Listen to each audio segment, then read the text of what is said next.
Getting everybody on.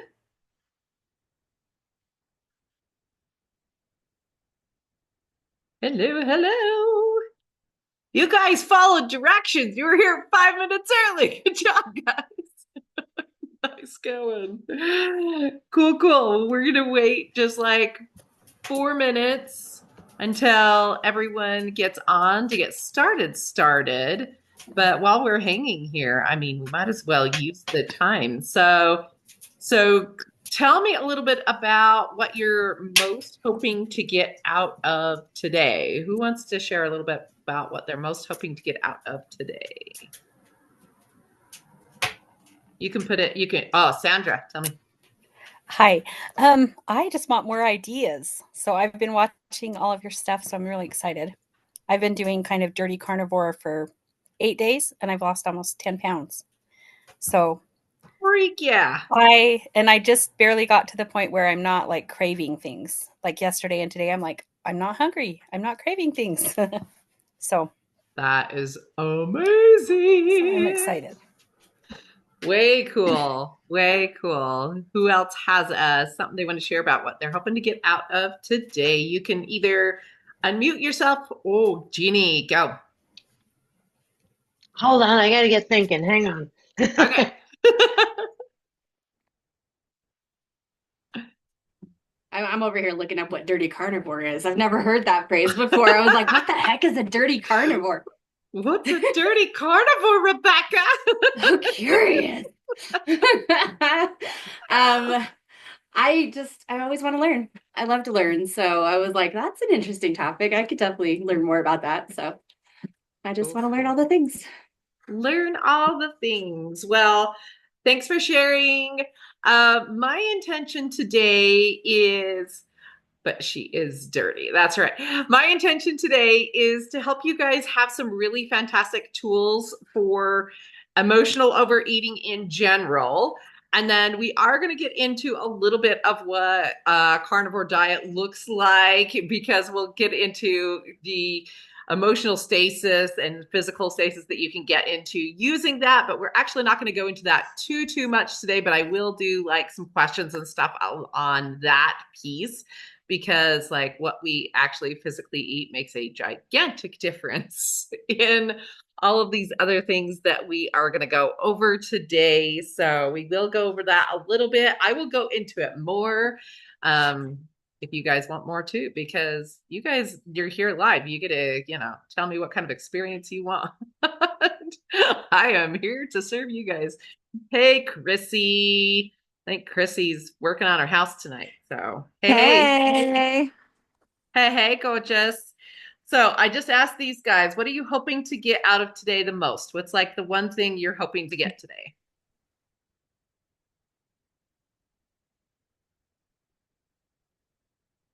Oh, we might have lost you. I can't hear you. We'll come back to you, Chrissy. I think your sound is not it's not working. It was working in the beginning and now it's not. So I don't know what's happening there. Hoping to get easy cooking advice. Okay. Okay. Janelle knows I am all about like these like amazing dinners that take 5 minutes. It's my favorite thing, actually. Can I have something that's going to nourish my body, feed my family, and take me 5 minutes? Because I'm busy girl. I'm busy girl. Looks like Chrissy's going to come back on. I swear Sandra's like one of the most busy people I ever freaking know. So I'm like, if I could give you more tips on how to cook dinner in 5 minutes, that would probably be helpful. You're pretty busy all the time too. I am. That's why, Do you know what though? Here's the for real truth. Some of you on here know me, some of you don't. It looks like I'm real busy.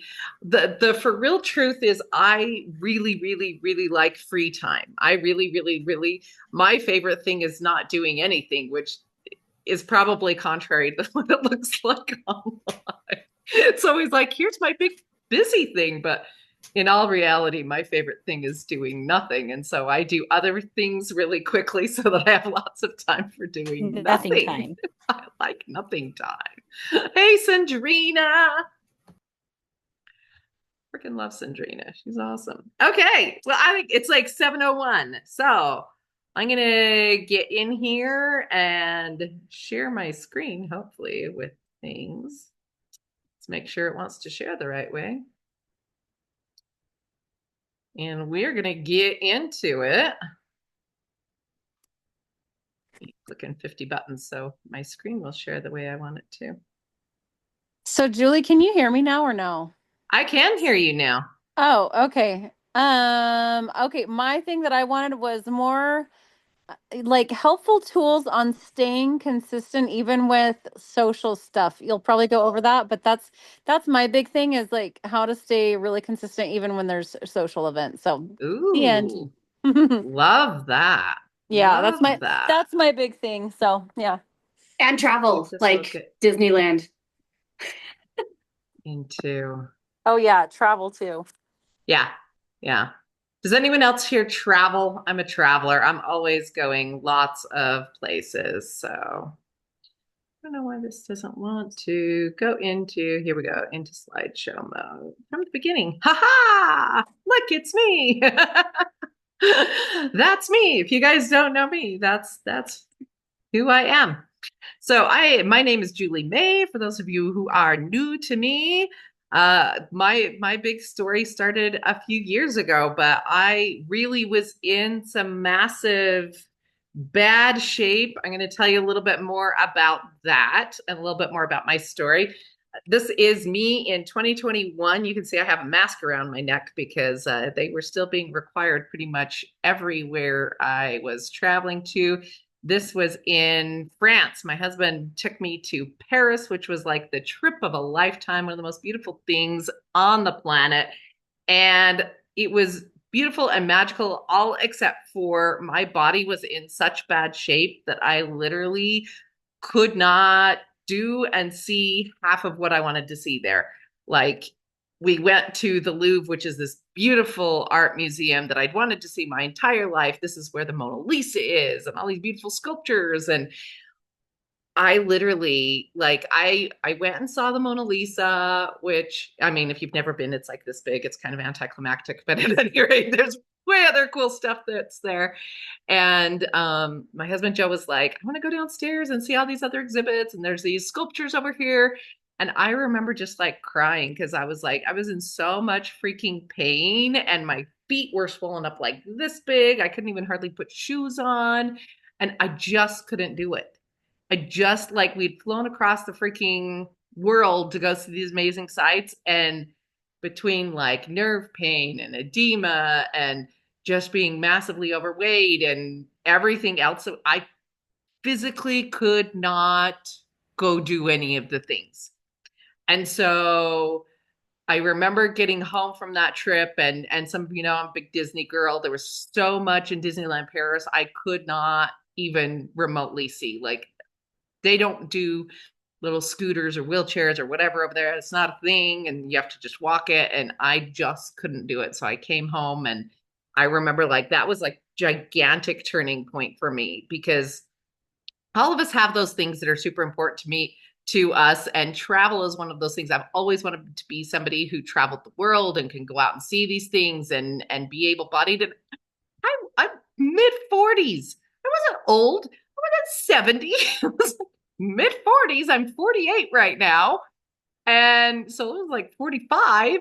And I literally physically could not do it. And so I came home and decided to make some massive changes to my life.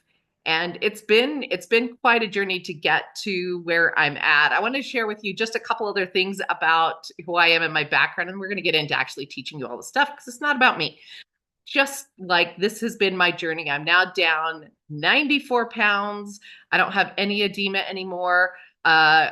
When I lived in Vernal, Utah, which was a long, like 6 years ago, maybe, but we lived there for like 15 years. We raised our kids there, but it was there that I started having the nerve pain issues. I went to the nerve specialist there and the neurologist, and they did all these tests on me, and they're like, you definitely have nerve damage all over your body. We can see it. It's testing that those nerves are not functioning anymore.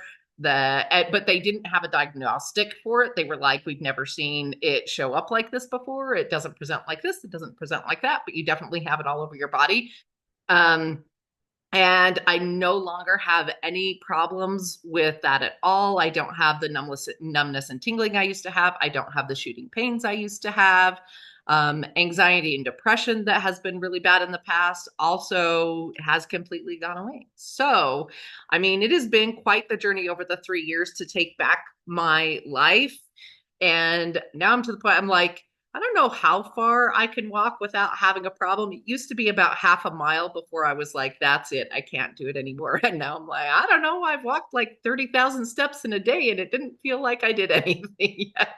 So made a huge difference to me in my life. I just couldn't function before, and that was it for me. I was like, I'm not doing that anymore. And I also didn't want to be that example for my kids.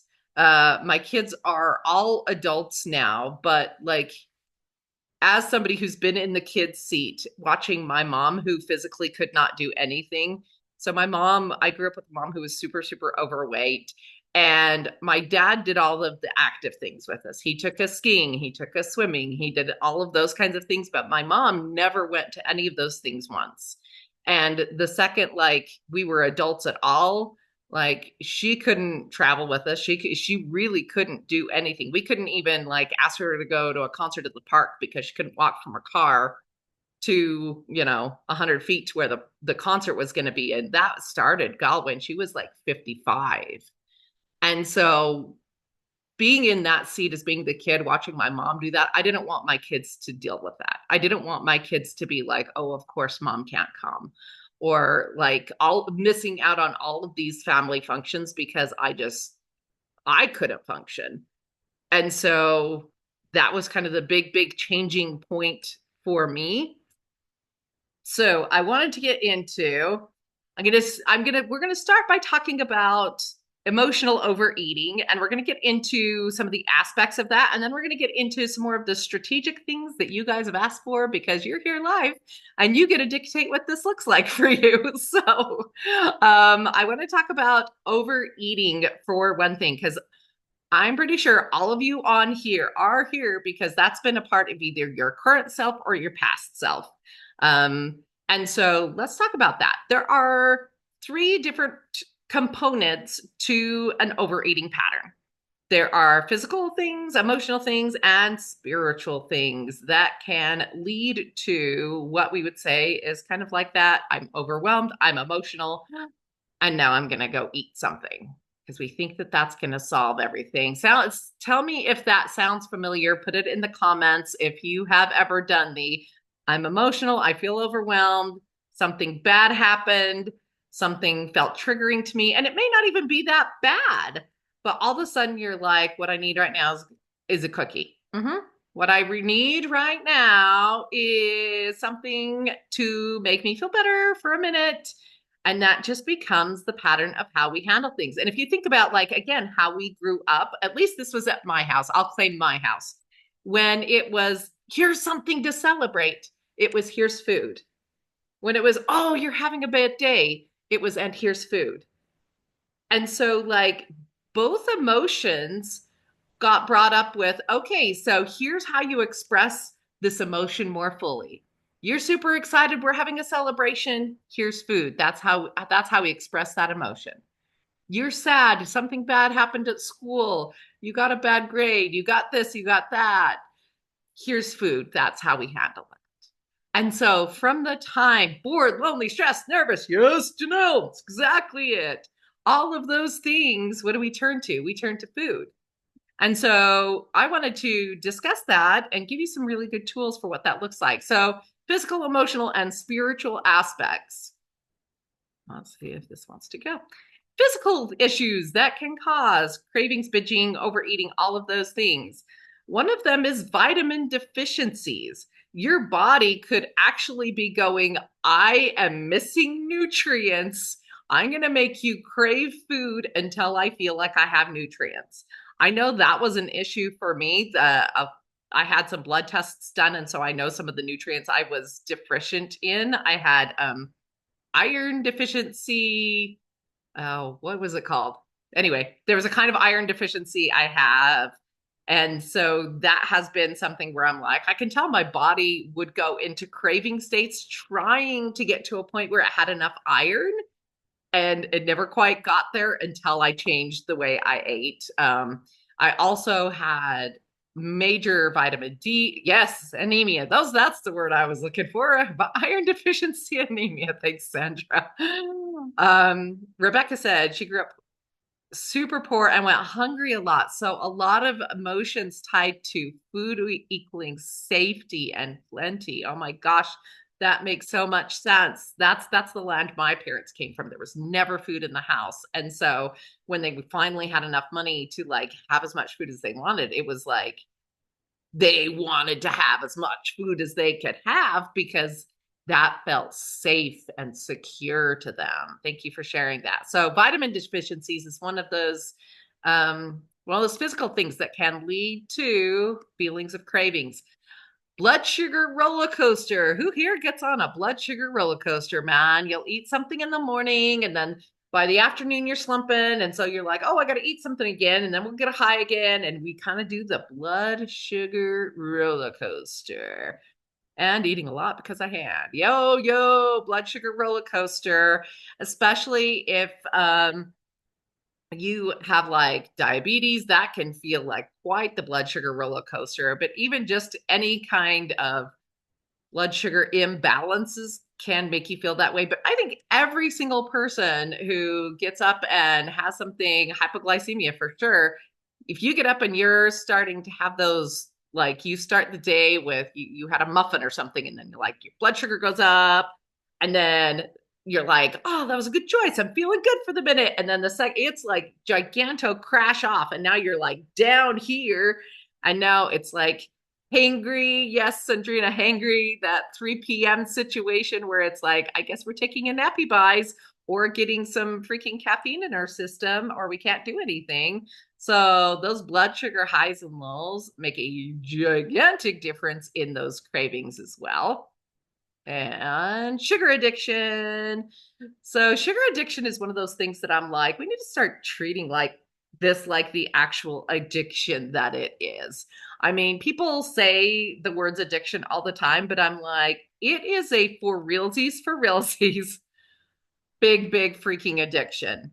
And so a lot of times when we're turning to food, there's aspects of all of that in us. So like all of those physical things can be happening simultaneously. Your body can be like, okay, I'm having a sugar addiction and I haven't had it for a while. So I'm like, it's without outside of my system. So you're starting to feel grumpy and you've had the sugar crash in your system, and then your body's like, and I don't have enough nutrients. Obviously, one tiny little trigger and you're going to be on a binge feast when all of that's happening. And that's just the physical components.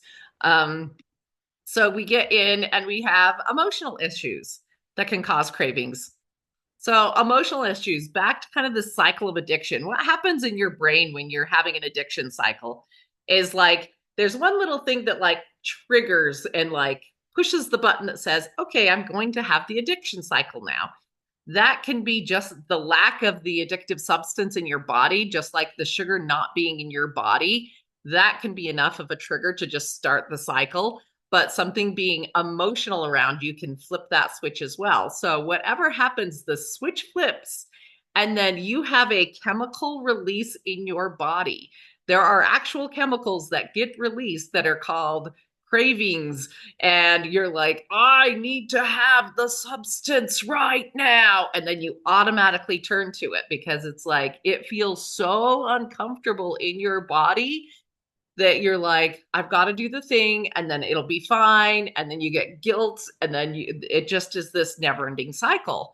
But there can be a couple of different ways that happens. And like I said, there's emotional triggers, there's physical triggers, and a lot of times they're happening together. Let's see, I got some chats I missed. Sugar, salt, and fat. That's what your body loves running on, and eating on the run.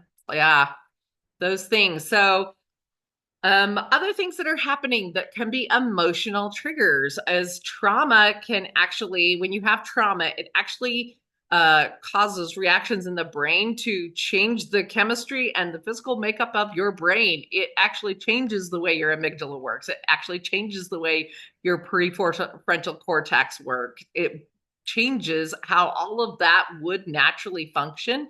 It doesn't function the same way after you've had a massive trauma. It becomes more reactive. It becomes a thing where whatever the big past trauma was, and sometimes they're not even gigantic past traumas. It's like when you're a kid, every tiny little thing can go into your subconsciouses, and now you're going to have a trauma around that forever. But this thing happens where it's like your subconscious thinks the past is happening to you right now. Whatever danger was happening in the past, if it feels similar and it tripped that same trigger wire, it's like, oh, your subconscious thinks that that's what's happening now. I'm in danger right now.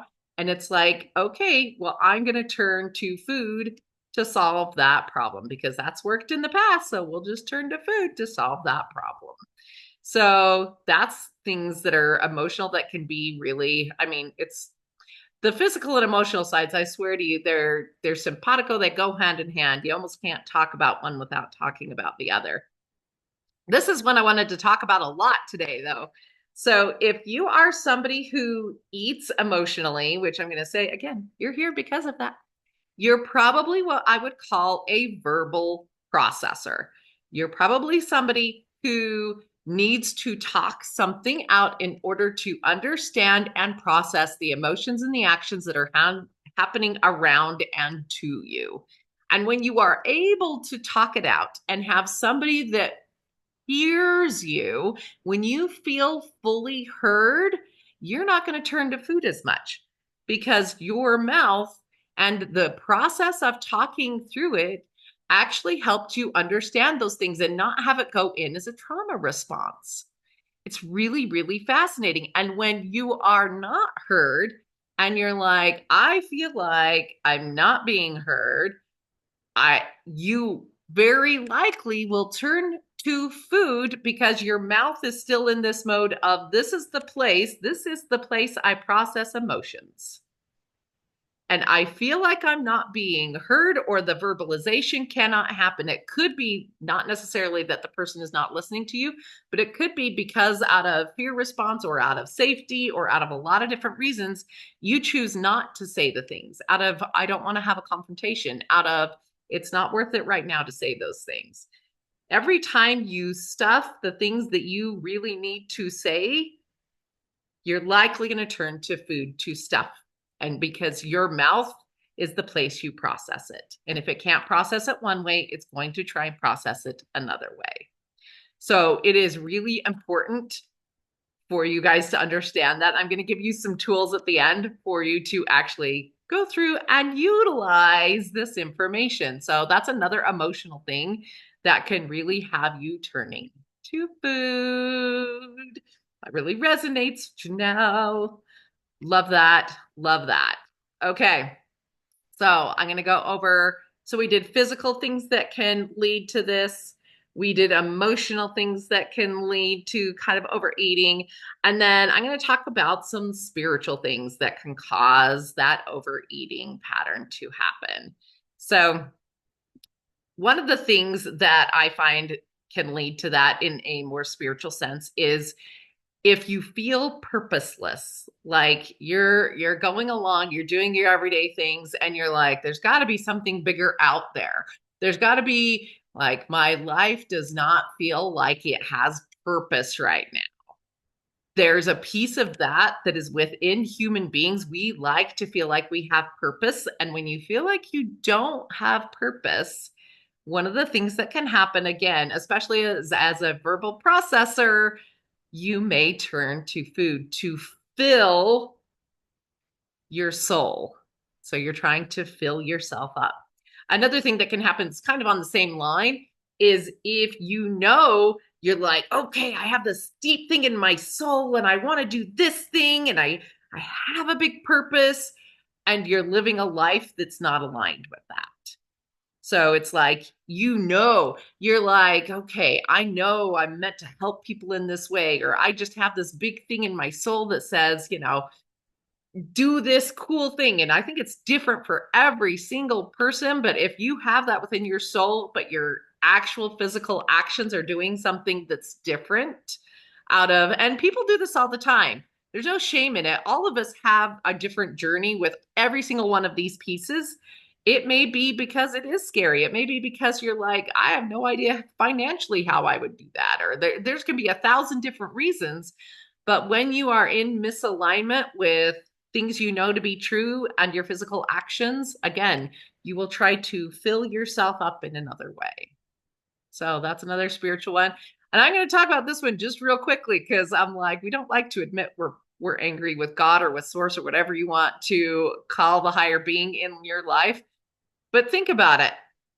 If you're super mad, you're like, how could God have let this happen to me? How could he have let this happen to somebody I love? If you're in a stance of angry at God, sometimes one of the reactions, of angry in general, because we get brought up to feed emotions in general, but one of the things that can happen with angry at God is almost punishing the physical body that you have and wasting it because you're like, well, I'm mad at you anyway. So why would I take care of this beautiful gift of a body when I don't trust you?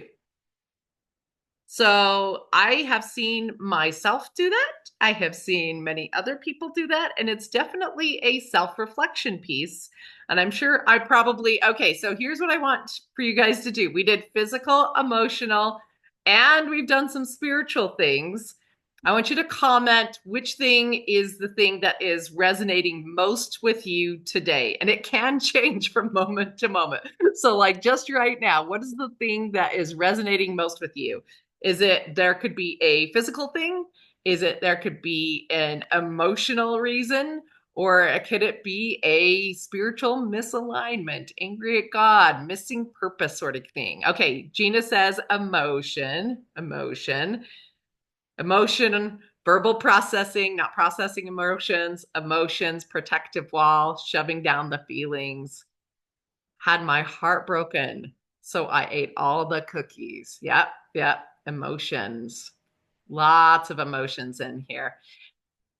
So here's one of the things I want you to understand that has been fascinating as I have done this journey. So I'm going to tell you a little bit about, let me see I don't even know what my next slide is. Okay. So what do you do about all this? Hey, that's a good slide. Okay. So I'm going to just do a quick thing on Maslow's hierarchy of needs. Maslow is a very famous scientist who kind of came up with this idea that we need to have our needs met in a certain order for us to even be able to move on. So we need to have like physiological needs and safety needs of our actual physical self done before we even care too much about love and belonging. We need to have those things before we can really get to the point where I'm like, I believe in myself. I'm going to go do a thing and like, I'm going to go out and achieve my purpose and I'm going to feel really good about that. And then like this giant self-actualization where you're like, okay, I'm going to be like at one with God and I'm going to be a creator of all things and a worker of miracles. You can't be in that land if you're running from the bear in the forest because you're not safe. Like you can't be there. So I want to talk about this idea of having your physiological needs met and the weird stuff that's happened as I've helped my clients do this.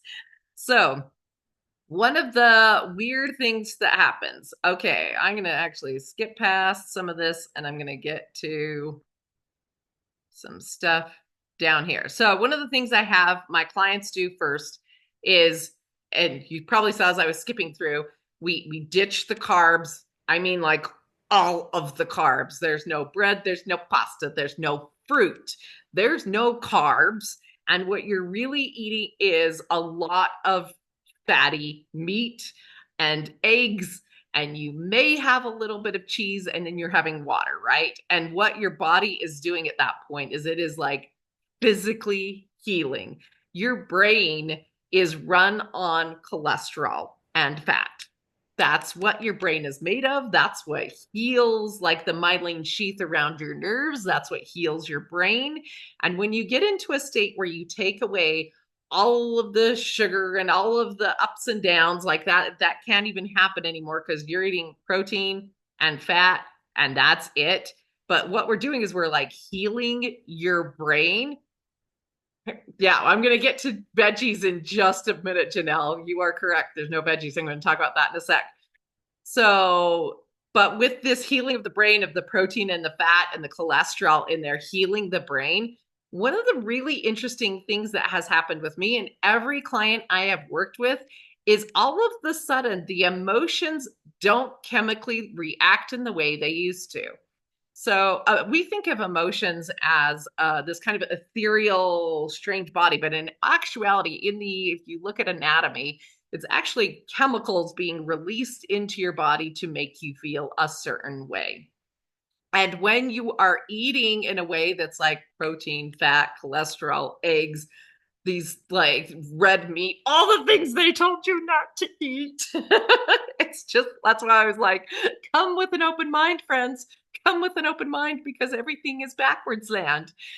When you eat those things and the exact same trigger happens, you change not a dang other thing, and the exact same trigger happens, that trigger gets flipped.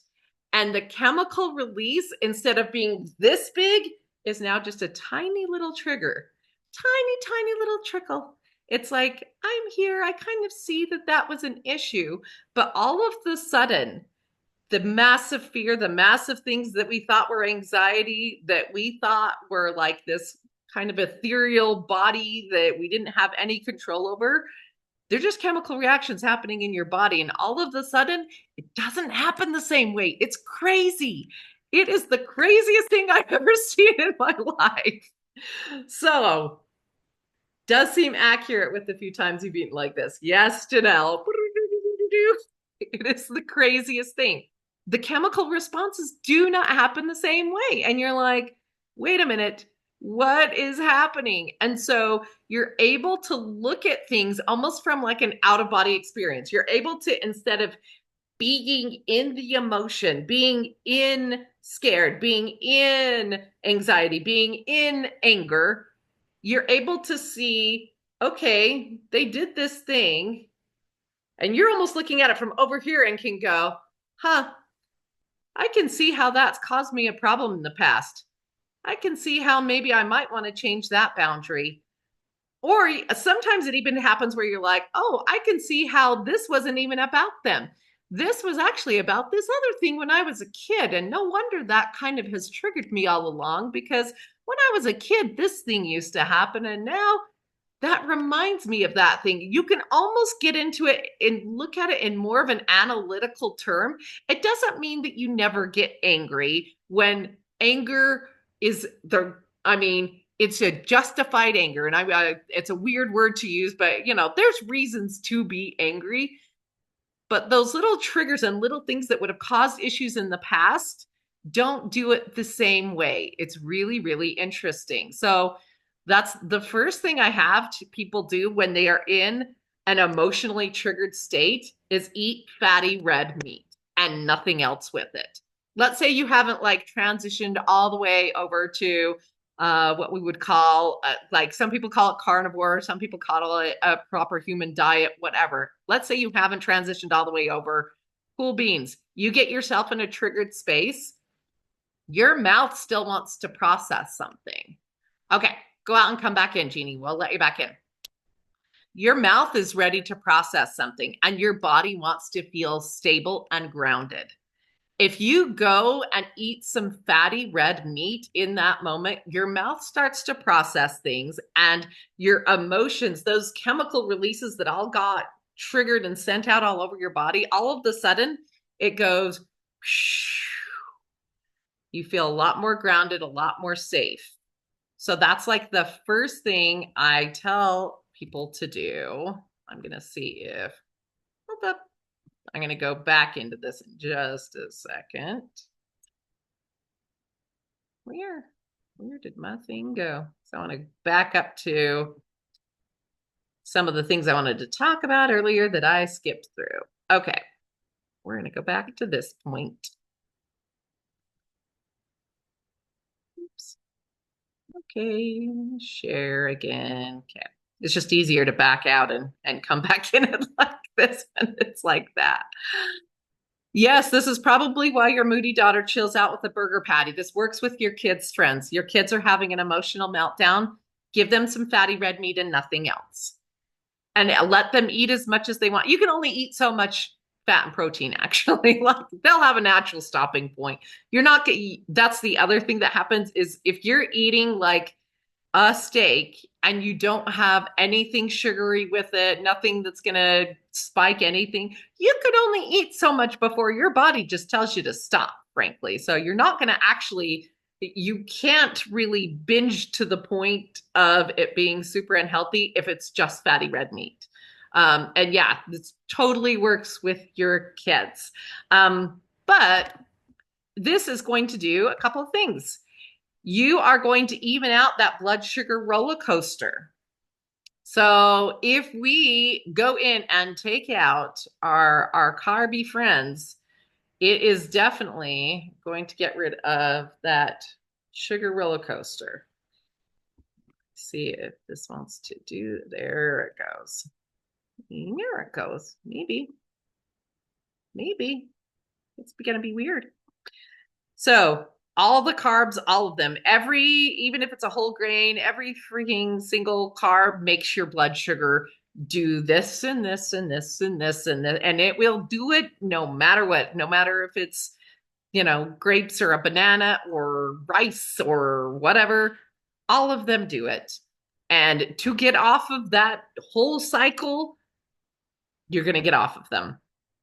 And so I'm coming back to Janelle asked me about vegetables. So very fascinating things. Fascinating things. Mix seafood in with the red meat. I'm going to answer this on the comments really quick. I'm not in a moment that you are emotionally charged. So in a general everyday sense, can you eat red meat and seafood and chicken? And I actually had a turkey thigh for dinner. It was fantastic. Yes, all of those things are good. If you are in a I'm triggered state, I'm going to say the very best option is going to be fatty red meat. If you don't have that around, the fattiest meat you can find is going to be good, but like there is more iron and different things that the steak is going to do that a red meat is going to do. Also, cows are ruminant animals, and so their several chambered stomachs actually help get all of these things that we're going to talk about, oxalates and phytates and all of that, gets out of their system a lot cleaner than other meats that only have a one chamber stomach. They have, if you're eating pork, for example, they're not the cleanest animal on the planet. That's why the Bible has things about not eating unclean animals. I still eat pork. I'm a big bacon girl, but it is not as kind of clean for your whole system as a ruminant animal would be. Sandrina is asking, what do you do? Oh, if you struggle to digest fatty foods and meat, does grass-fed help? Yes. So this is why, and I will talk to you more about what this looks like, but this is why a lot of people hire a health coach, is because there are 5 million factors. And one of the things that happens is you have what we call a fat adaptation phase, where it can be more difficult. So I am a person who does not have a gallbladder. I had it out when I was really young.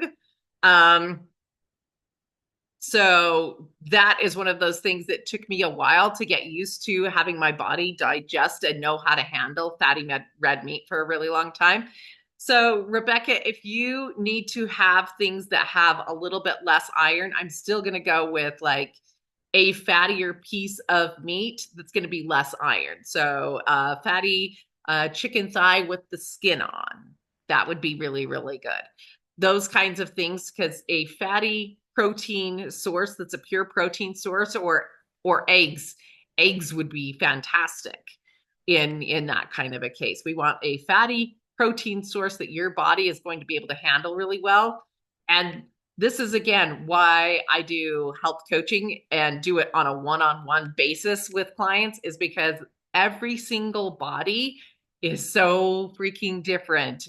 Your health concerns are different, your emotional concerns are different, your body's way of adapting to things are different.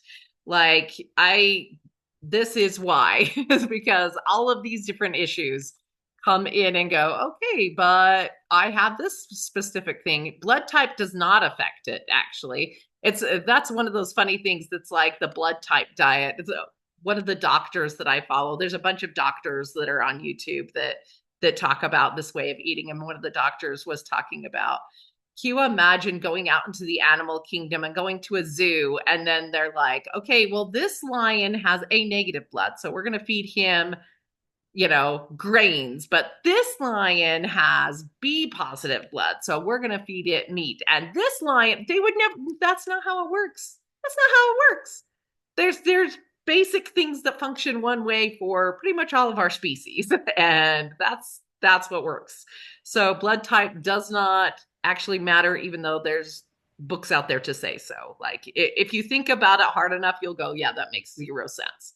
Could animals in the wild, like could our prehistoric, ancestors have gone, okay, because my blood looks like this, I'm going to go and only forage for these kinds of things? That would never happen in a million years. Like that doesn't make any sense, but there are books that say so. This is also probably not going to make sense to you too. So I'm going to tell you two things that don't make sense in the same sentence, but so when you are out in the wild, a deer can try and hurt you. So I used to live on a big property with like 19 acres, and sometimes my dog would get too close to the deer, and the deer would kick my dog's trash, because they're a physical animal and they can protect themselves in that way. An animal can protect itself from being hurt. Things that are being grown have different ways of protecting themselves. So vegetables are like peppers are actually trying to protect themselves. That is why they are spicy. They are trying to discourage you from eating them so that they can actually go to seed and keep creating more and more peppers. And all vegetables and fruits, and actually vegetables have them more just because of the way they are grown, have these things that are actually harmful in your body, because that's their protection measure. They have oxalates, phytates, tannins. They have all of these things that are within them that are actually super harmful to you. Caffeine. Yeah. Right. And so one of the biggest ones of those that I hadn't even heard of until a bunch of research studies came out of it last year was oxalates. Oxalates in pretty much every vegetable that has ever grown has oxalates in it, and very, very high levels of oxalates in it. It causes inflammation all over your body, all over your body. And oxalate actually is a crystal that kind of looks like a kidney stone. They're round, but they're very pokey. They have like those little needly things all over them. And they cause havoc. They cause inflammation in your joints. They cause leaky gut. Those little spiny things cause issues for leaky gut. And it causes massive, massive inflammation in our brains that again causes us to have things that we think are emotional things that are actually just reactions to oxalates, which is bizarro, crazy thing. So I have to tell this quick little story because my friend Janelle is on here, and we went out the other day and we had some salad. And I know, so this is me admitting to you that I'm not perfect all the time. I know vegetables are not my friend. And I was like, well, it's not going to be too bad. These are lower carb vegetables, and it's just lettuce. And I was thinking to myself, girl, lettuce is not always friendly with you, but I ate a little bowl of salad. And guess what? I had anxiety for 2 days over that daggum freaking lettuce. Ah! I can tell I've been to a point where I've had it outside of my system long enough. If I have one thing that brings that inflammation back in, I can tell within like 2 hours. It's like, dadgum, there's that inflammation that likes to present itself as anxiety. And I can tell right off. And it's one of those things that I can tell with my clients right off too. So it's really interesting. So yeah, really crazy stuff. Really crazy stuff. I don't know why this doesn't want to go in presentation mode. It's kind of being crazy. So not only do those substances block nutrients from getting to your cells, so the funny thing is they tell you to eat more and more and more and more vegetables. The reason they tell you to eat so many, and if you think about it, it does make sense. It's like you have to eat so many because they block so many of the nutrients from getting into your body. It literally takes like grundles before you can overcome the fact that they are blocking the iron you're eating from getting into your system. They're blocking so many of the nutrients from getting into your system that it would take so much to even get to a neutral point. So just having them out of your system means your body's getting the nutrients it's trying to get. And they cause inflammation all over your body, including your brain, which is crazy. Oh, it's not your fault, Janelle. It was just one of those things I was like, gum, I know better than this. It was just one of those things where I'm like, all of us have times where it's like, I know better than that. And what are we going to do? I'm going to give you this resource for those of you who want to look more into this. This is Dr. Edie's book, Change Your Diet, Change Your Mind. And she is a psychiatrist and an MD as well. And she talks about how the plant foods actually really are like a lot of root causes of really bad depression and anxiety, and even things like bipolar and borderline personality and things like that. So if you want an additional resource, there's a bunch of videos she has on YouTube about it as well. But this book is really, really crazy good that goes into the actual science of it, the research studies. And a lot of these research studies only came out in like 2023. So if you've never heard these things before, the research on it is brand spanking new, super, super new research on how eating a high vegetable diet actually can cause like you to think you have mental illness. Isn't that crazy? Crazy. Yeah, such a social battle. Everyone has an opinion, doesn't ask. They say you're going to get scurvy. Guess what? I don't. I have the best gums and teeth health ever, which is like the thing that they say is a big sign. It's kind of sad. The vegetables look so beautiful, right? I know. And those like, yeah, think about how like dart frogs are like bright blue and they're so beautiful. They're so beautiful and bright colored to warn you that they're poison. It's so crazy. It's those things that have those big bright colors that look so beautiful. And then they're like, actually, I'm a big bright color to warn you to back the heck off. I am poison. But crazy new research about that. Again, quick stories. My son, who is 28, he has autism. And after I had been on the diet for a while and he saw really, really good results from me, like he was like, okay, mom, I want to try this for myself. I want to see, if I can get my emotions under control and start to get things back. And he had gotten to a really bad place emotionally, like really, really clinical depression, really quite bad. And I don't know if you guys have anybody in your life who has autism, but autism and depression are not friends. Autism makes you just double down on everything and have like a singular focus. So when your singular focus is, I'm going to be depressed, it swirls out of control really, really quickly and can be super scary. And that's about where we were with that. So, we had a little discussion with him, and he's an adult. So, he's 28 years old. He can do whatever he wants, but he chose to get in and try the carnivore diet for himself, got out all vegetables, all carbs. And within 10 days, he was like a different human. I mean, all the things I'm like, it was crazy, guys. It was so stinking crazy. All of the sudden, he would be reactionary over everything you said. Like every single little thing would be reaction, reaction, reaction, reaction, emotional craziness, like slamming doors, banging heads, like really super, super reactionary. All of a sudden, all of that went away and we could just have normal conversations. And I would be like, what's happening? We're having normal conversation. I don't know what's happening right now. And then the other crazy things that happened. So because he was being so reactionary, and he's always been like that, we had tried to teach him to drive since he was like 15 years old, but he would overreact to absolutely everything. So, the sign would say, slow down, there's a curve coming up. He would slam the brakes, go 10 miles an hour in a 65 zone. And, somebody's trying to come over and he would super overcorrect. I mean, like everything was a big reaction. And we had kept trying. And every couple of years, we'd be like, well, let's try that again. Well, let's try that again. Well, we had a little while where it was like, okay, where the emotions are all chill and everything's looking good. Maybe we go try this driving things again. I kid you not, guys. It was like he'd been doing it his whole life, like he was just a normal, regular adult, able to do absolutely everything. Like within a week, he was driving on 80-mile-an-hour roads, and he has his license. He drives himself to and from a job he has now.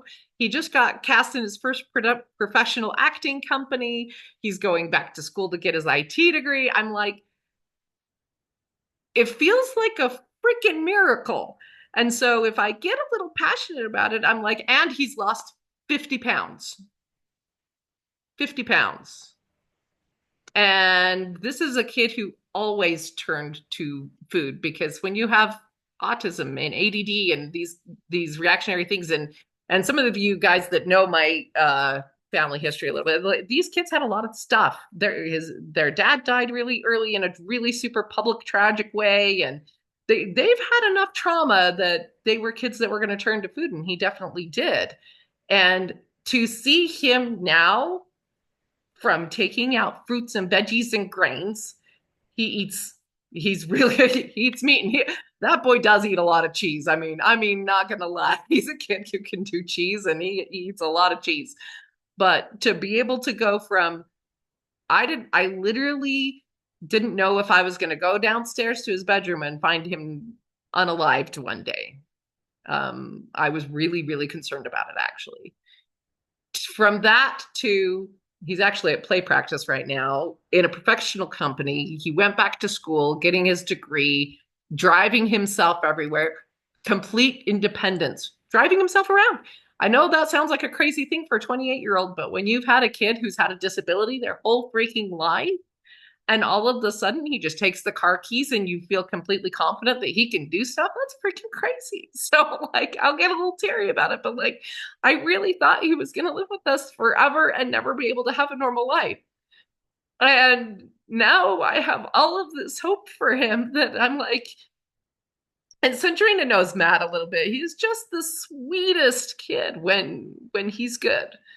And the fact that this has done so much for him, I'm like, I will shout it from the freaking rooftops. It saved his freaking life.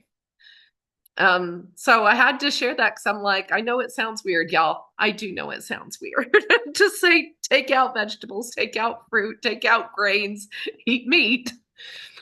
But when you see those things, it's like, holy crap. But so Angel's saying her kid is stubborn and won't do this. And I'm like, yeah, Matt wouldn't have done it 5 years ago. And he's an adult. And sometimes kids are old enough, they make choices and you do the best you can. But, I am super grateful that he chose in, because he's an adult. He can go anywhere he wants. He can eat any food he wants. If he wanted something, he could have walked to the store and gotten something. But, we're at the point we just don't keep it in the house anymore. But because then later on, my husband joined in, and hello, this boy has never been on a diet in his entire life. He had diabetes, all of the things. And guess what? His A1C is back to normal. So crazy things, friends, from taking these things out of our diet. So it's it has been massively transformational for us and for all of my clients. I have, what do you do with all the cupboard space? So what do we have in our cupboards right now? We have pork rinds because we do keep pork rinds in. We have let's see, jerky. There's like you have to be really careful with jerky because a lot of times it has sugar in it. And so I'm like a super Nazi about watching ingredients, but really like when my girls moved out, neither of my girls eat this way, and I was just like, I guess take it with you because if you all my kids are adults, and so I just send it with them, and they just sit empty. That's put all your new smaller size clothes in them. That's what we called higher quality problems because I actually dropped weight so quickly. I was like a new size about every week. And so I had to come up with creative solutions for that. Those of you who watched my journey a little bit when I was dropping weight super, super quick know, like I actually did a renting clothes program called Rent the Runway because then every time you get new clothes every 2 weeks and you just get a new shipment, and then I could just get the next size smaller, the next size smaller, the next size smaller, the next size smaller, and then it kind of worked. So yeah, higher quality problems of what that looks like. All right, let's see if this wants to move on to my next slide because it doesn't want to do it. Okay, so those inflamed brains can make you feel like you have anxiety, depression, trauma reactions, mood swings, brain fogs, and other things like I said, autism, bipolar. Like to be able to say my son has basically, I mean, I'm sure if he went back to eating the same old way, eventually he would go back to having all of the issues he had before. But right now I can say he doesn't exhibit any of the issues that you would with autism. So it's freaking great. So those are the things that happen when you go in and you're like, I'm just gonna do something that looks a little crazy on the outside. I'm gonna eat some meat. I'm gonna cut everything else out because like you get rid of those emotional triggers, you get rid of those sugar cravings after about 10 days, that the sugar addiction, the addiction cycle just stops being there as much. And so it can take about a month for all the addiction to completely leave your system and for it not to be there anymore. But after 10 days, the sugar cravings really, really, really dampen down, and you can feel a physical difference in what you had before to having an addiction to sugar. So crazy stuff. So, like I said, the first thing I want you to do is eat a fatty piece of meat when you're in that trigger state. And the second thing I want you to do is talk it out. Find a friend, a therapist. This is something I tell my clients to do all the time if they don't have anyone around. Is I'm like, if it feels too personal to share with me, literally open the voice recorder app on your phone and talk it out, because your body actually processes it different if it thinks something or somebody is listening, and you will feel better if it's recorded. I know that sounds weird, but it does. Or, you know, when you have a health coach like me, you could just get on Marco Polo or Voxer or text message and just be like, Julie, I'm having a day and this is what it looks like. And you can know that I'm not going to like judge you or do anything like that. It's like, okay, now you have a safe space to talk it out, because those verbal processing in us, that first thing we did was we ate meat to calm all of our system down. We're going to keep all that sugar out to calm our system down so we don't have as big of swings coming out. But there will be times when somebody's a jerk to you. There will be times when you're like, I'm navigating something brand new that feels really hard and I need to talk it out. You still take care of physical need first, still eat the meat first, and then find a way to talk it out. Janelle's asking about nuts and avocados. Nuts are super inflammatory. Gosh, I wish I knew that earlier.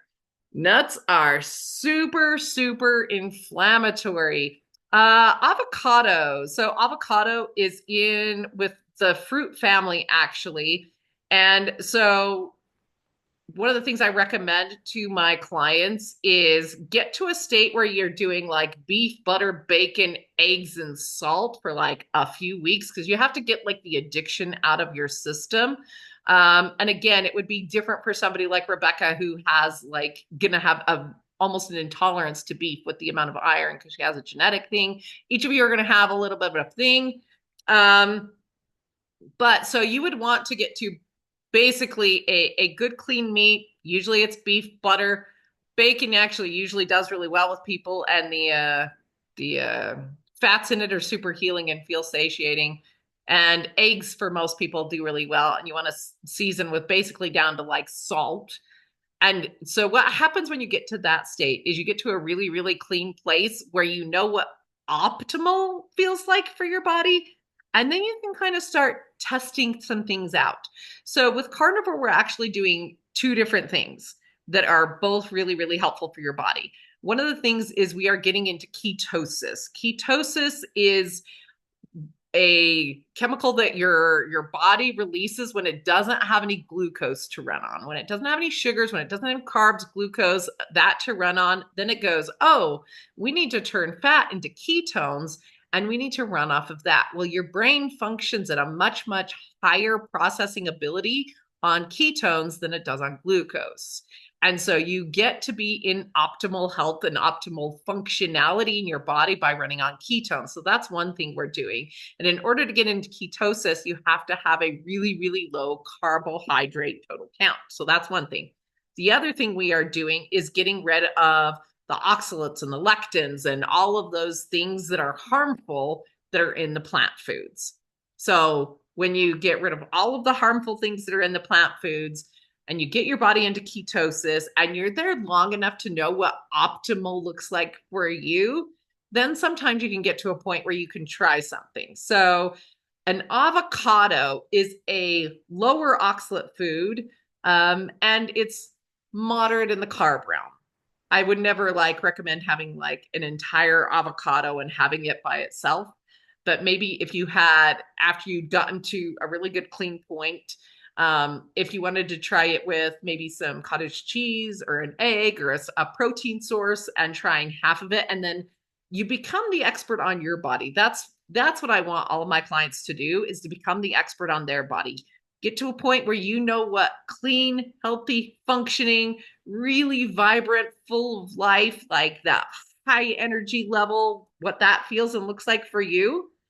And then try, it's like an elimination diet. It's like you try one thing at a time and be like, okay, a half an avocado is probably not on the worst list of offenders if you were going to have it, but it would be like try it, see if you have a reaction in your body. What does that reaction look like?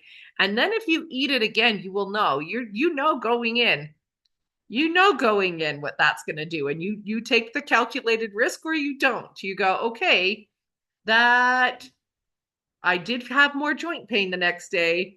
Those things that you will notice is if you're having more oxalates and stuff, you'll have brain fog or higher emotions, more anxiety. You'll feel it in your joints. The plantar fasciitis that I had struggled with for so long comes back really quick when I have oxalates back in my system. I will feel it at the gym the next day for sure. And it's usually about 3 days I'll feel that extra pain within my joints, in my plantar fasciitis. Anxiety comes back quick for me. That's the thing I notice. The first is anxiety comes back. So it's one of those things that things react in your body differently to me. My husband Joe can handle things that I can't very well, and it doesn't affect him the same way it does me. But until you get to a really clean state, then you don't know how it's going to react. So that's what I wanted to say about that. Keto flu. And then Chrissy was asking about how do I handle things in public, like celebrations and stuff like that. So keto flu, it is definitely a thing. I will tell you what that looks like.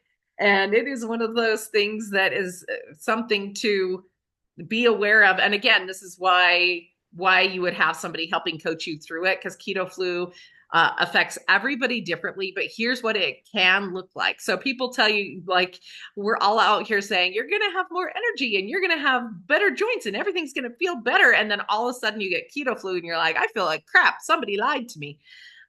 Your body is actually going through withdrawal. So you can expect withdrawal symptoms. You may be angry for a few days. You may be real tired, real tired. Go ahead, Rebecca. See ya. She's got to run. You may be super tired. You may be feeling almost like you have the flu. You may be achy. You're going through a for realsies withdrawal. And that's what it's going to feel like. They call it keto flu. I'm just going to say that's withdrawal symptoms. Like if somebody was quitting cigarettes, you would tell them the same thing. Your body, that's when you know it's a for realsies addiction, is that your body goes through the exact same withdrawal symptoms. So it's one of those things I go, yeah, on the other side of it, you are going to feel 1,000 times better and you may feel like crap for a few days. And the only thing I can say about yeah, bone broth is amazingly healing. Bone broth is super helpful. I make my own bone broth.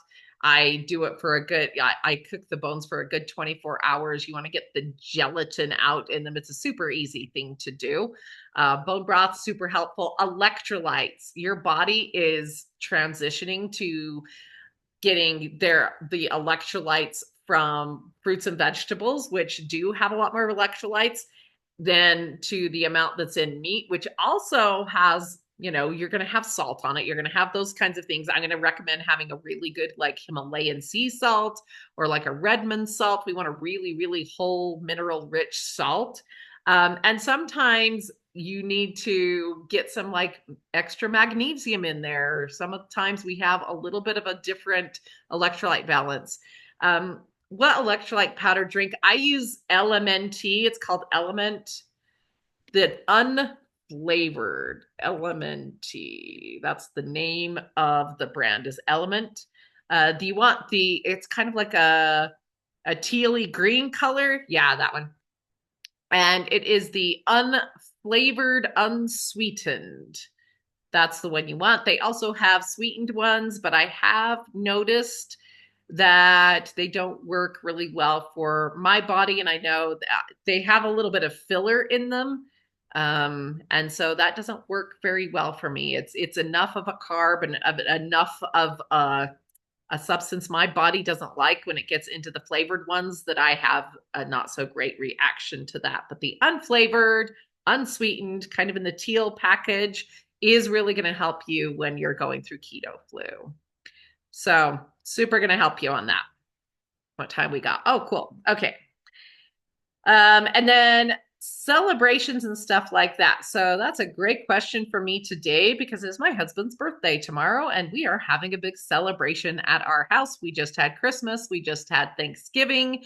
I'm going to tell you some of the things we had and we did because we do prepare for those things in advance and we do kind of deal with them a little bit differently, but we still have a great time. So Christmas, we did a big rib roast, like a standing rib roast. Oh my gosh, it was the most delicious thing I'd ever had in my life. And then we had crab legs, so crab dipped in butter and shrimp cocktail for before the meal. I don't use the cocktail sauce because it's got sugar in it, but my body handles horseradish okay, which is really strange, but it does. And I'll use a little bit of that to kind of dip shrimp in. But I like to do something that still kind of feels a little decadent and out of the ordinary. And like really, I'm a gigantic foodie. So if the food isn't delicious, I'm not going to stick on it. And then for dessert, we've done a couple of different things. I have a really great crepe recipe that is super yum. Janelle's had my crepes and like a homemade whipped cream. Super yum. And cheesecake. So I make a cheesecake without a crust I'm actually making one tonight for Joe's birthday tomorrow. It's cream cheese, eggs, a sweetener that works well for us, and some vanilla. And it makes phenomenal cheesecake. So we have just found ways to do the things. My body, I'm actually to the point where I've tried different things, and my body actually does really well with strawberries. And so there's a couple of berries that I can put on something as well and not have too big of a reaction. Berries are generally pretty low oxalate. They don't have as many chemicals as a lot of vegetables do, and they're pretty low in sugar as well. So for an occasional treat, they work really, really well for me. Yeah, allulose is my preferred sweetener. Allulose actually acts as a GLP-1 in your body. So it's almost like having Ozempic without all the problems of Ozempic. So what fatty meats do I use? I'm a ribeye girl, dude. I love a good ribeye. That's why I posted on my social media the other day. I'm such a jerk. Such a total nerd. I'm like, hey, the ribeyes are on sale. You should go buy them right now. They are on sale at Winco. Ribeye is going to be your fattiest steak. It is delicious and super easy to make. Dinners like literally take me 5 minutes because I'm not dealing with 500 different ingredients and trying to follow a recipe and blah, blah, blah. I'm literally seasoning a steak. I'm throwing it on. A lot of times I'll have shrimp with it. A lot of, or like I'm doing a taco bowl. How long does meat take to brown? It takes 5 minutes. And then I throw some shredded cheese on and some sour cream on. Super easy, super easy. Do I just throw it in a skillet with butter? I on my steaks, I generally put some garlic salt on, which I do really well with. And then there is a seasoning blend I put on. I'm going to put a lot of these resources in the email you guys are going to get tomorrow with the replay of this. So just know that you're going to get the replay of this in your email.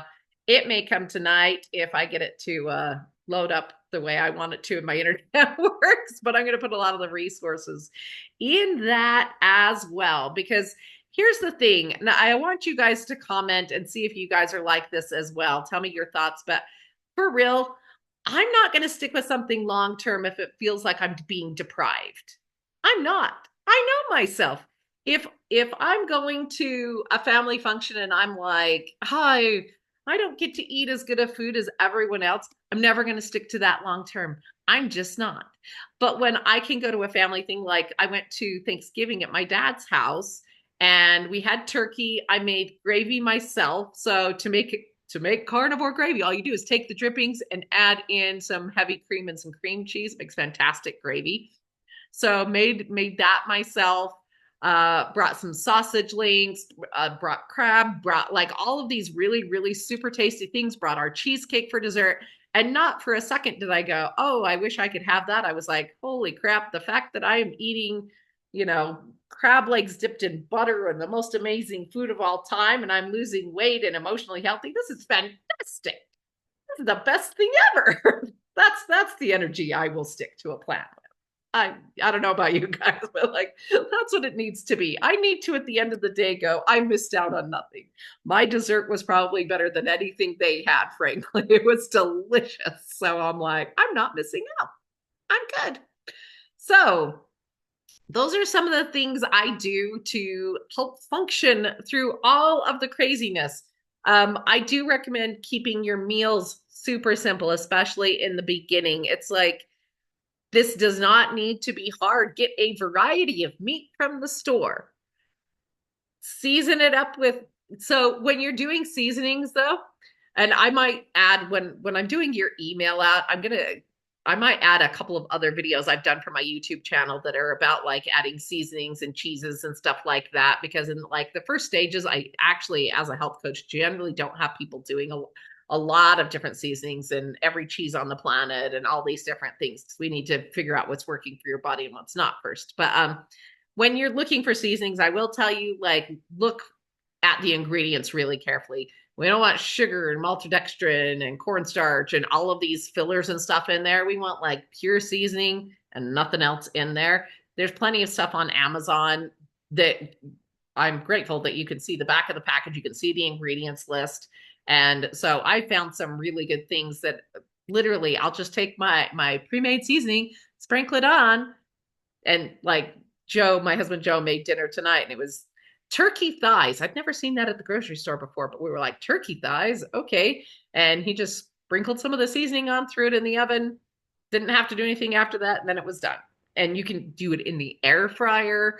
Uh, we do a lot of things with like ground beef because ground beef is pretty freaking cheap, right? So you throw taco seasoning into ground beef and then you top it with some cheese and sour cream. That makes a really good taco bowl. If you still are missing like the crunchy stuff, then you use some pork rinds to dip it in. I don't really miss it anymore. I really like the texture of just having it be just meat.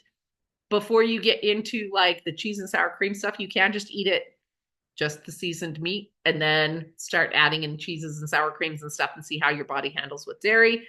The only thing I've noticed with myself with dairy, I don't get anxiety or pain in joints or anything like that. It will slow my weight loss if I eat too much dairy. So it's kind of like a personalized thing. Does not do that to my son. I swear that boy eats a pound of cheese a day. He still has lost 50 pounds.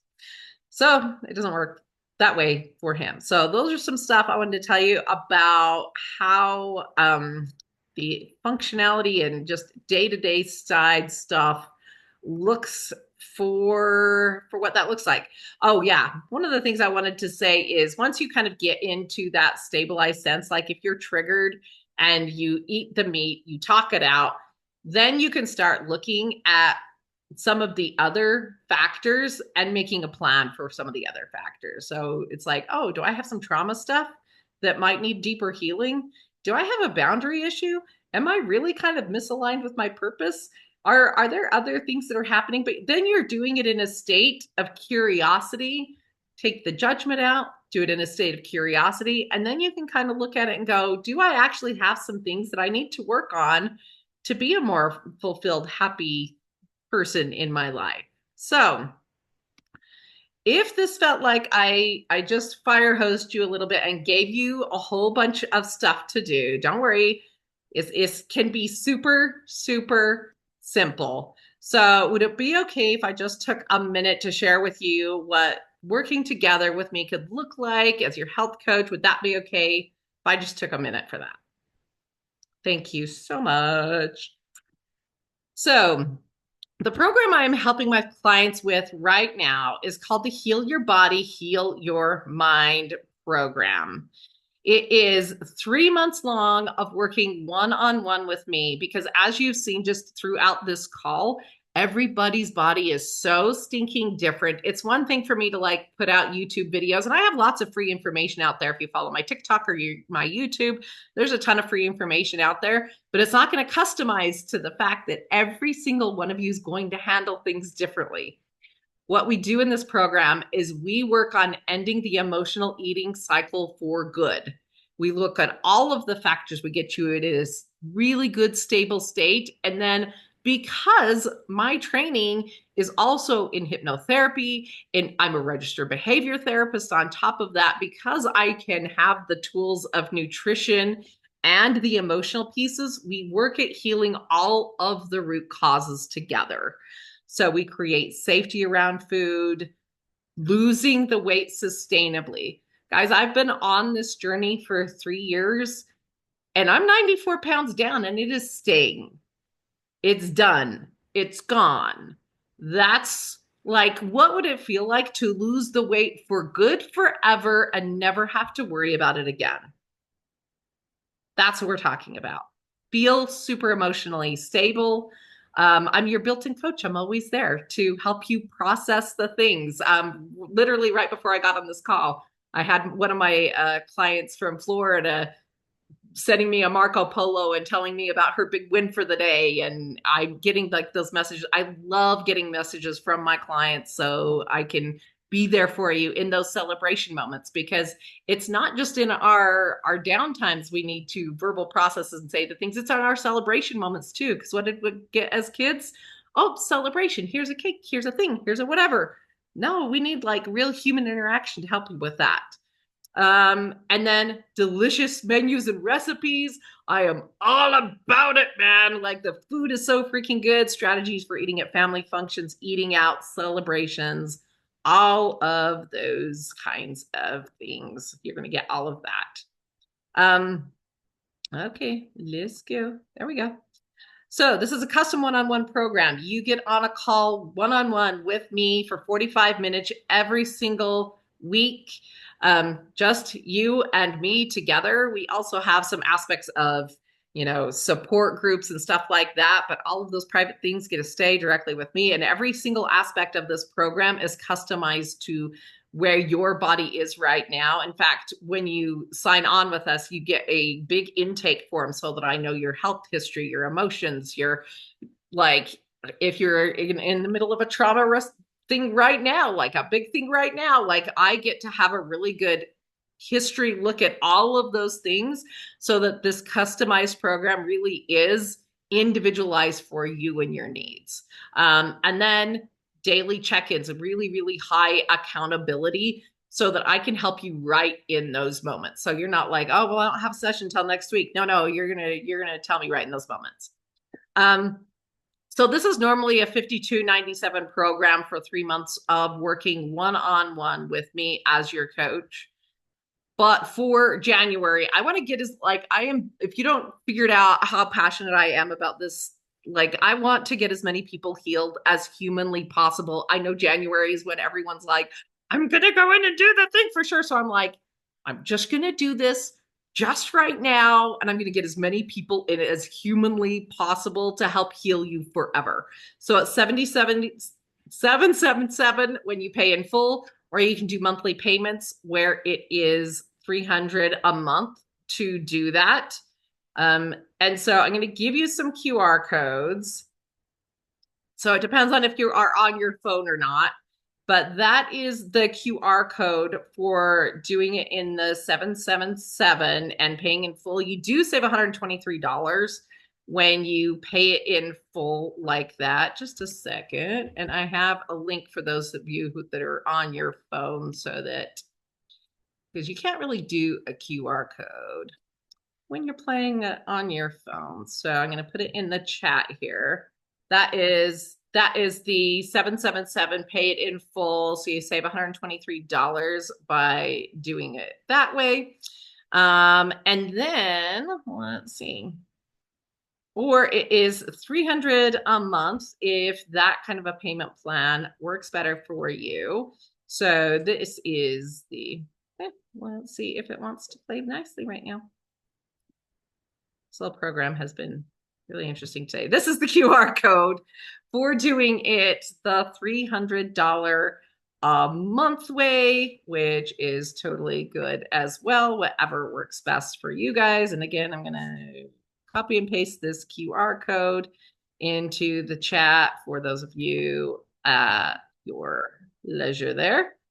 So that's what those look like there. And let's see. So here's what I wanted to say about that is how much is being overweight and this emotional eating costing you right now? How much are your DoorDash orders for those times when you're super tired and you don't want to deal with anything?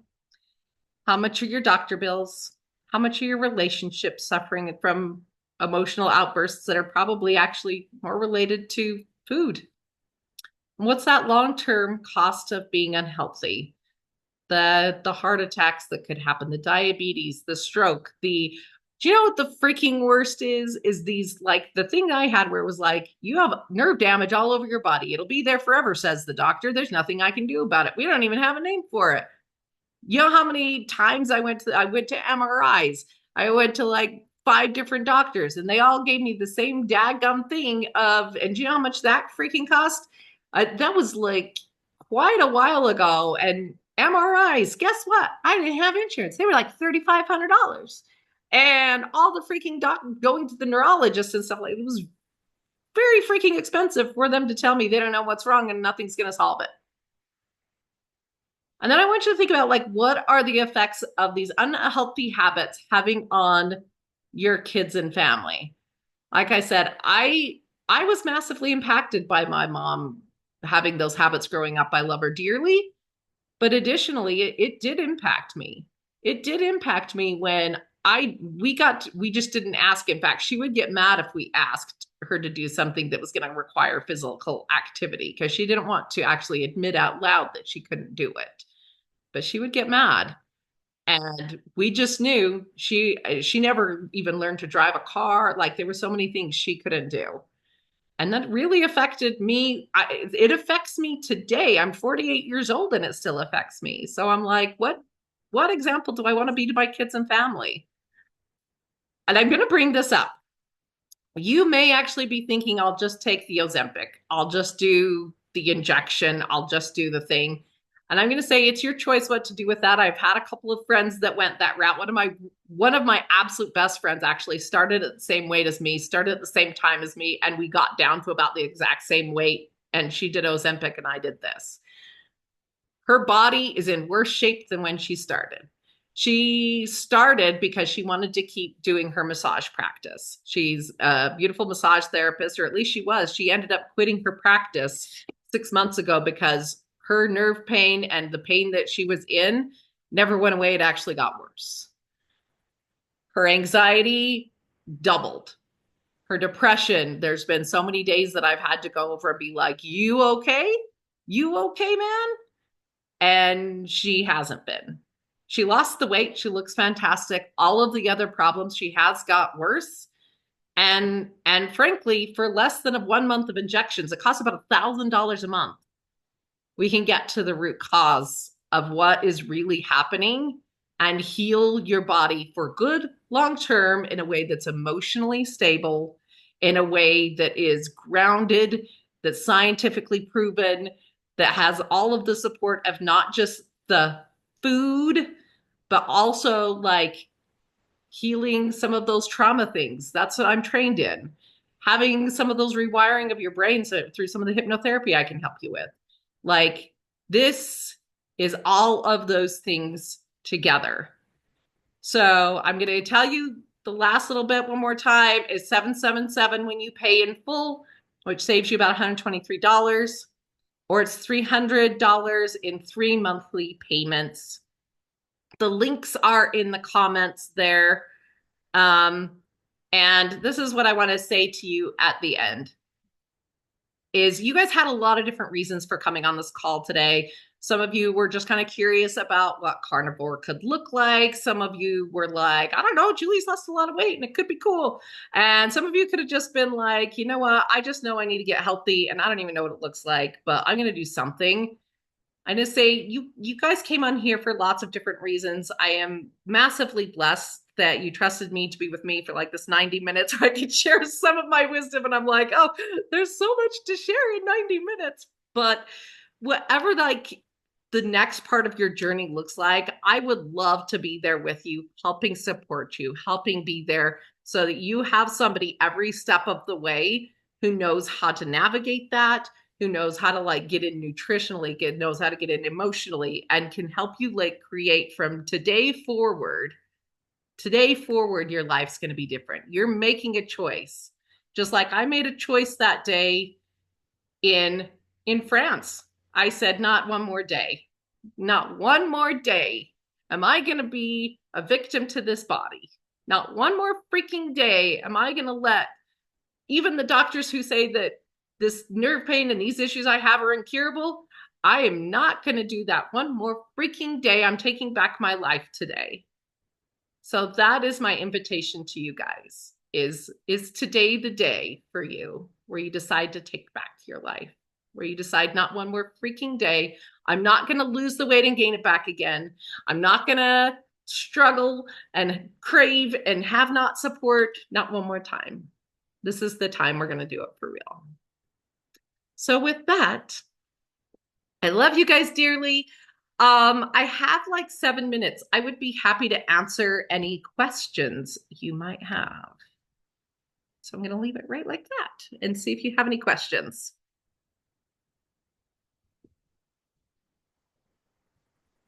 Love you, Janelle. Oh, that's a really good question, Angel.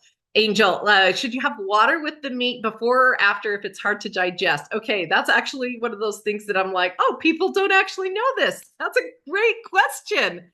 Okay, so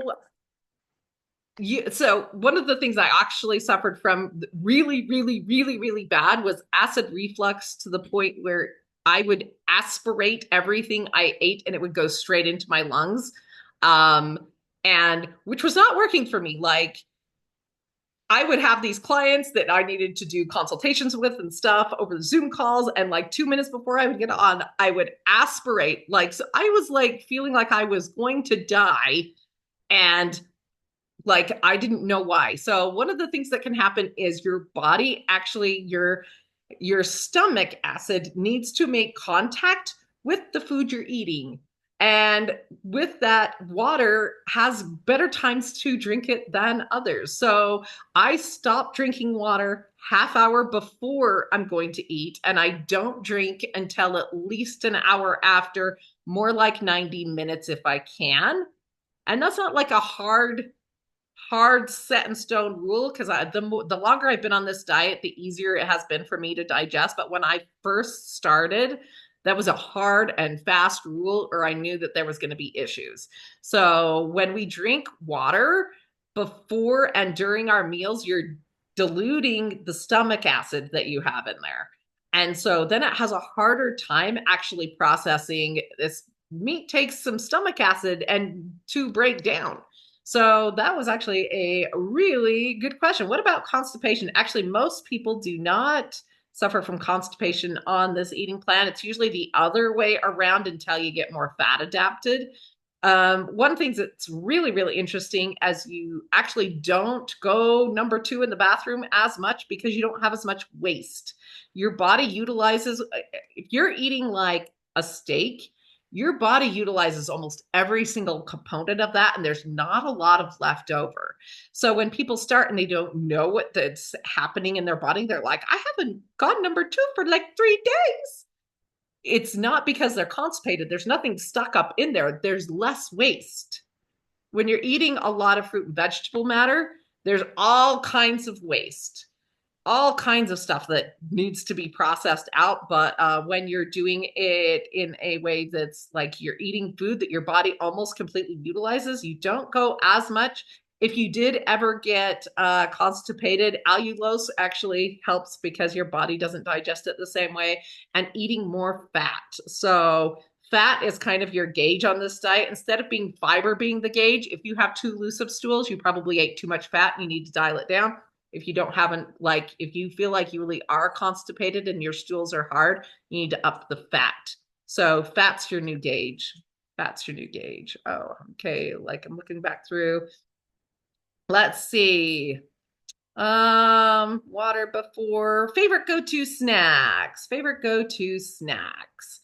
My favorite go-to snacks. I actually don't snack nearly as much as I used to, just because when you eat this way, you're really satisfied. You don't have like that, I need to snack something in the afternoon or like a boost pick me up. You just don't have those lulls anymore. So I don't snack very much. But I will tell you, I'm an avid moviegoer, and that's the one place I do like to snack. I used to be like a massive popcorn addict. I'm going to say like an addiction bad. So now I still like to crunch something while I'm in the movie theater. And so I will do oh, God, are they just called carnivore snacks? I'm gonna have to put this in your resources too. It's literally like it's almost like beef jerky, but that's like unseasoned, and they're actually crunchy, and it's just made of beef and salt. So I do really like those. I'll also go and get like beef sticks from Sam's Club or Costco that are the sugar-free kind. So there's a couple of different kinds that I like. I again look on the package. 99.9% of beef sticks and jerky have like 10 grams of sugar and 5,000 chemicals in them. So you have to really, really be careful. There's one kind we like that are beef sticks that are like Bavarian beef sticks that are from Costco that don't have 1,000 chemicals, and they're really low in carbs, and I don't think they have any sugar at all. And there's a couple of other ones. So I'm like beef jerky, beef sticks, crunchy beef sticks. I might do what you call it, pork rinds if I want something crunchy. Those are going to be the things that I eat at the movie theater. But like I just don't snack as much. And in general, I actually don't eat breakfast either. I'm a little bit of an intermittent faster. I don't eat first thing in the morning. And this is another thing that would be a very customized to you something. A lot of people need food right in the morning. I actually like to work out on an empty stomach, and one of the fun things is that I couldn't even walk half a mile, and now I work out at least 5 or 6 days a week, pretty dang hard workouts, 5 or 6 days a week. And I do work out better. Like I do personally better if I don't have food, but I have probably like 6 clients right now that have to have a little something before they go to the gym. So we plan on that as well. So that's what I do. So good questions. Ooh, I'm going to answer this last one. Is tea or coffee okay? I'm going to say beginning stages, I would leave it out. Tea is actually super high in oxalates. Coffee is not as high in oxalates as tea is. But I freaking hate coffee. So there's that. I will occasionally have something called Creo Brew because my body does pretty well with that, which is it's kind of like how you steep tea, but it is cacao, and my body kind of does pretty okay on that. If it's a straight tea, it gives me anxiety, and my son does really, really poorly on it. We tried it one day. We were like, I wonder how how tea would do in your body, because it doesn't have any like carbs or anything in it, but there's a lot of oxalates, and boy, he was off the rails for 2 days. My YouTube channel and my TikTok are both I Like It Dirty Carnivore. If you're wondering what the difference between regular carnivore and dirty carnivore is I'm not perfect. I'm probably going to eat cheese, and I'm going to probably have things occasionally that people are like, that's not carnivore. So, yeah. It's I Like It Dirty Carnivore. I'll make sure that link is in your email as well. Can't wait to connect with you guys more. If you have any further questions, feel free to email me or text me or whatever you guys have access to. Love to answer all of your questions. I'm hoping to connect with some of you further so that we can get you on this health plan so we can really, really get things solved long term. Let's do this long term. Those prices are good for the next 2 days. So they will be in your email as well. And after I only do like little things like that very rarely. Like those of you who know how I do pricing and stuff, I'm like, if you like, I'm also a business coach. I'm like, my business coaching is like $25,000 for like 4 months. So like usually my personal time is pretty pricey, but I'm super passionate. I have like this is where my purpose and so things I'm passionate about come into my actions, and I feel massively aligned with helping as many people as I possibly can. When I see the things that have happened to my clients and my family, I'm like, as many people as possible that I can help, I'm going to help. So with that, I'm going to let you guys go, and I hope you have an absolutely beautiful evening. Thank you. You're welcome.